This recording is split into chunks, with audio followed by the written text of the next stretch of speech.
నిండు చూలాలు మరియమ్మ తల్లి నడవలేక సుడివడి పోయనయ్యా.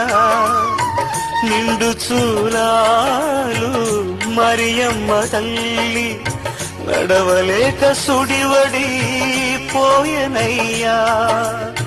దిక్కు తోచక ఓ యేసయ్యా పశుల పాకలో ప్రసవించెనయ్యా.